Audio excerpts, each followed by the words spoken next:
Dear brothers and sisters in the Lord, ప్రభునందు ప్రియ సహోదర సహోదరులారా, today's verse for our meditation is taken from the book of Acts, 18th chapter, verse 10. నేటి దినము మన ధ్యానం నిమిత్తమై తీసుకోబడిన వాక్యము అపోస్తల కార్యములు 18వ అధ్యాయం 10వ వచనములోనిది. I am with thee, and no man shall set on thee to hurt thee. నేను నీకు తోడై ఉన్నాను, నీకు హాని చేయుటకు నీ మీదకి ఎవడునూ రాడు. We understand from the book of Acts that Paul undertook 3 major missionary journeys. అపోస్తల కార్యములో మనం చూసినట్లయితే అపోస్తలైన పౌలు ఆయన 3 సువార్త దండయాత్రలు చేసినట్టుగా చూస్తాం. The first missionary journey is from chapter 13, verse 4. మొదటి సువార్త దండయాత్ర అది 13వ అధ్యాయం 4వ వచనం నుంచి ఆరంభమై 15:35. 15వ అధ్యాయం 35వ వచనం వరకు ఉంటుంది. And the second one is from 15:36 to 18:22. రెండవ సువార్త దండయాత్ర 15వ అధ్యాయం 34వ వచనం నుంచి 36. 36వ వచనం నుంచి 18:22. 18వ అధ్యాయం 22వ వచనం వరకు. And the third one is from 18:23 to ఈ మూడవ సువార్త దండయాత్ర 18వ అధ్యాయం 23వ వచనం నుంచి 21:17. 21వ అధ్యాయం 17వ వచనం వరకు. So his final journey to Rome is from 27:1. ఆయన చివరి రోముకు ప్రయాణమైన యాత్ర అది 21వ అధ్యాయం నుంచి. So in his second mission from 27:1. 27వ అధ్యాయం మొదటి వచనం నుంచి క్షమించండి. In his second missionary journey, ఈ రెండవ సువార్త దండయాత్రలో Paul visited Corinth. అపోజిన Paul కొరింథుని దర్శించినాడు. So Corinth was a major city in those days. ఆ దినాలలో కొరింథ్ చాలా మంచి పెద్ద పట్టణము. In those days itself the population is approximately 2 lakhs. ఆ దినాలలోనే అక్కడ ఉన్న జనాభా 2 లక్షల మంది. It was not easy to preach the gospel. అక్కడ సువార్త ప్రకటించమంత సులభమైనది కాదు. And also it is very difficult to start a church in that city. అటువంటి పట్టణంలో ఒక మందిరము ఆరంభించాలంటే కూడా చాలా కష్టం. Yet Paul went alone. అయినప్పటికీ పౌలు ఒంటరిగా వెళ్ళాడు. It was a center of trade and travel. అక్కడ ఎంతో వ్యాపారము జరిగేది, అంత ప్రయాణం చేసే ఆ పట్టణం. We all know that Paul was a tough individual and a strong-willed man. మనందరికీ తెలిసిన సంగతే అపోజిన పౌలు చాలా గట్టి మనిషి, అంతేకాకుండా ఎంతో స్వచిత్తం, చాలా బలమైన స్వచిత్తం కలిగిన మనిషి. When it come to the preaching of the gospel, ఈ సువార్తను ప్రకటించే విషయం చూసినప్పుడు a popular American proverb says, ఒక చాలా ప్రఖ్యాతిగాంచిన అమెరికా సామెత ఇలా ఉంది: when the going gets tough, the tough get going. మీరు వెళ్తున్నప్పుడు అంతా కూడా పరిస్థితులు చాలా కఠినంగా అయితే వెళ్ళేవారు కూడా కఠినంగా అయిపోతారని. గట్టోళ్ళే వెళ్ళగలరు. గట్టోళ్ళుగా అయిపోతారని. గట్టోళ్ళే వెళ్ళగలరు. గట్టోళ్ళే వెళ్ళగలరు. It is a proven fact that wherever God opens the doors, the enemy always tries to close them. అది నిరూపించబడిన సత్యం ఏంటి అంటే, ఎక్కడైతే దేవుడు ద్వారము తెరుస్తాడో అక్కడ సాతాను కూడా దాడి చేయడానికి సిద్ధంగా ఉంటాడు. Satan tries to close them. సాతాను ఆ ద్వారము మూయడానికే ప్రయత్నిస్తాడు. The enemy discourages genuine workers. అపవాది యథార్థంగా పనిచేసేవారిని నిరుత్సాహపరుస్తూ ఉంటాడు. By creating some opposition or magnifying the fruitlessness of their work. ఏదో తిరుగుబాటు అక్కడ జరిగేటట్టుగా చేయడము, లేకపోతే వారు చేస్తున్న పనికి ఏమాత్రం ప్రతిఫలం ఉండదు అన్నట్టుగా చెప్తూ ఉంటారు. Or bringing some misunderstandings or divisions among the workers, etc. లేకపోతే పనిచేసే వారి మధ్యలో ఏదో కలహాలు రేపడము, లేకపోతే వారు ఒకరినొకరు అర్థం చేసుకోకుండా చేయడము జరుగుతుంటుంది. Satan's devices and Satan's strategies are innumerable. సాతాను యొక్క పరికరాలు, సాతాను యొక్క పన్నాగాలు అవి లెక్కలేననున్నాయి. But by the providence of God, Paul could meet the Jewish couple Aquila and Priscilla. అయితే దేవుని యొక్క ఏర్పాటులో ఈ పౌలు ఈ యూద దంపతులు అకిలా ప్రిస్కిల్లాని వాళ్ళు కలుసుకోగలిగినాడు. Like Apostle Paul, they were also workers in leather. అపోజిన పౌలు వల్లనే వారు కూడా ఈ డేరాలు కుట్టే పనిలోనే ఉండారు. They were a dedicated couple who served Paul faithfully. Even they risked their lives for him, as we read in Romans. మనము రోమీయులకు రాసిన పత్రికలో చదివినట్టుగా వారి జీవితాన్ని కూడా అన్యముగా పెట్టుకొని వాళ్ళు అపోజిన పౌలుతోటి ఎంతో నమ్మకంగా పనిచేసిన వాళ్ళు.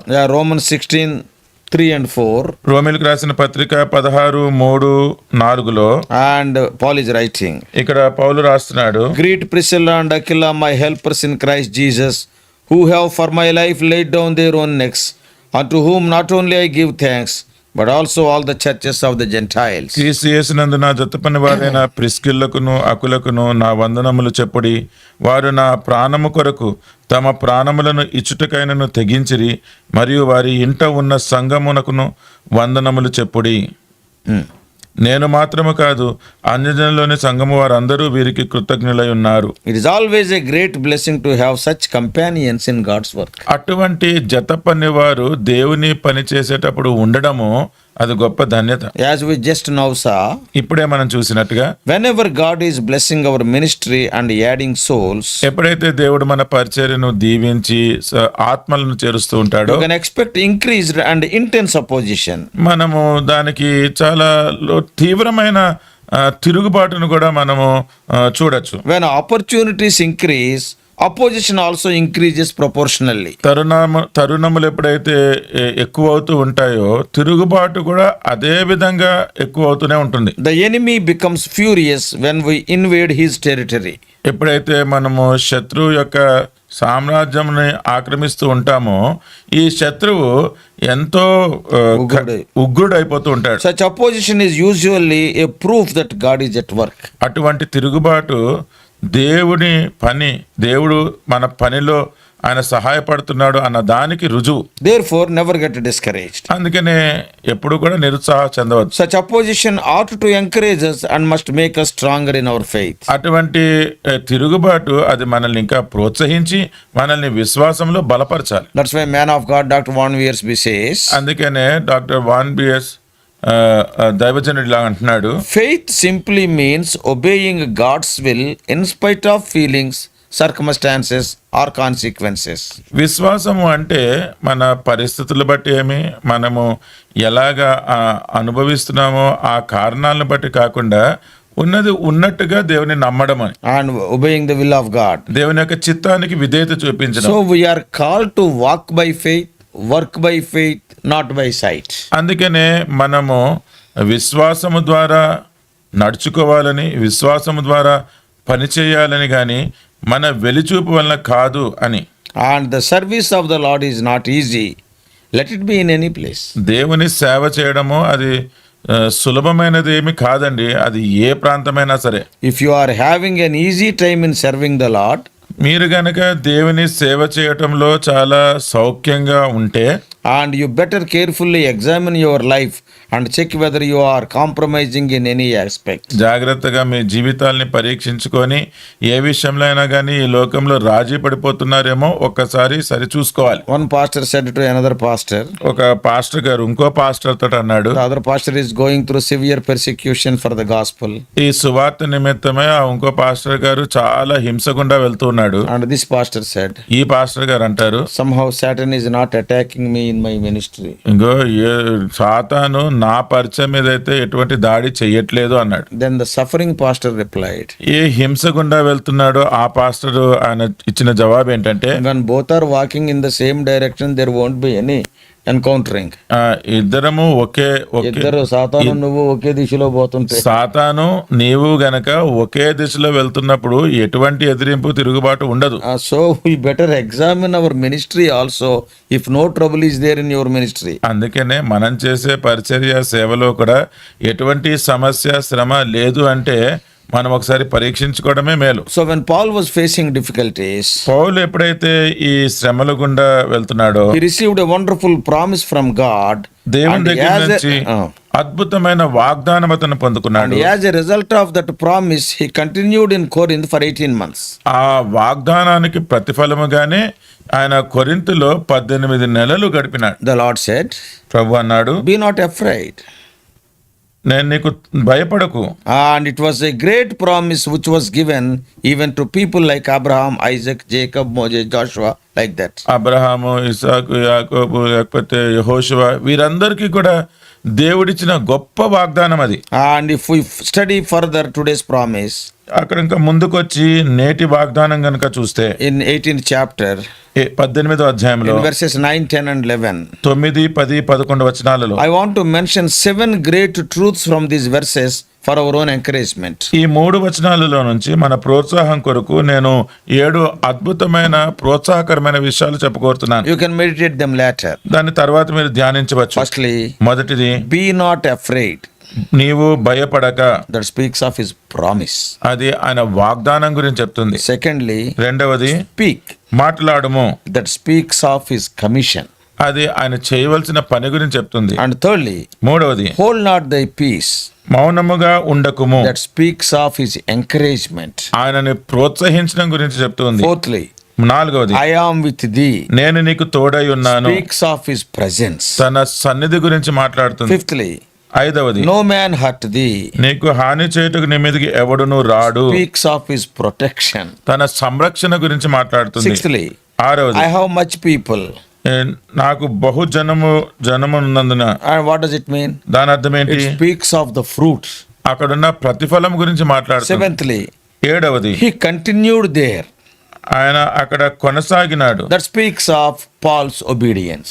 అక్కడ నివసించెను అంటే అది పౌలు యొక్క విధేయత గురించి మాట్లాడుతుంది. 7 things in these 3 verses. ఈ 3 వచనాలలో మీరు గమనిస్తే 7 సంగతులు ఉన్నాయి. So your homework is you meditate on those things. మీరు ఇంట్లో చేయాల్సిన పని ఏంటంటే ఈ 7 విషయాల మీద మీరు ధ్యానించండి. So in the work of the Lord, అందుకని దేవుని పనిలో whenever we see opposition, discouragement, threats, etc., ఎప్పుడైతే తిరుగుబాటు గాని నిరుత్సాహము గాని ఏదైనా దాడి గురించి మనం చూస్తే we must depend on his promises. మనము దేవుని యొక్క వాగ్దానం మీద ఆధారపడాలి. The promises, ఆ వాగ్దానాలు, the presence, ఆయన సన్నిధి, the provision, ఆయన ఏర్పాటు, the protection, ఆయన సంరక్షణ, oh, they make us fruitful workers. అవే మనలను ఫలభరితంగా చేసే పనివారుగా చేస్తుంది. Before closing, ముగించే ముందు I would like to share how Acts 18:10 had a tremendous impact on my own personal life. అపోస్తలుల కార్యములు 18వ అధ్యాయం 10వ వచనము ఇది నా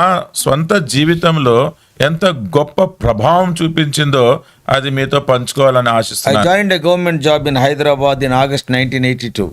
1982 ఆగస్టు మాసంలో హైదరాబాద్ లో ఒక ప్రభుత్వ ఉద్యోగంలో నేను చేరినాను. In those days, ఆ దినాల్లో that is almost 50 years, 45 years ago, బహుశా 45-50 సంవత్సరాల క్రితము I and my parents were not willing to continue with this job as Hyderabad is very far from my native place. నేను నా తల్లిదండ్రులు అది హైదరాబాదు నా స్వగ్రామం నుంచి చాలా దూరంగా ఉంది కాబట్టి అది వద్దు, దాంట్లో నేను కొనసాగలేను అని అనుకుంటున్నాను. So I decided to leave the job. నేను ఆ ఉద్యోగము వదిలేయాలనుకున్నాను. However, I was praying and waiting on the Lord till the ending of the year 1982 for God's direction. అయినప్పటికీ నేను దానికోసం ప్రార్థన చేస్తూ దేవుని నడిపింపు కోసం వేచి ఉన్నాను.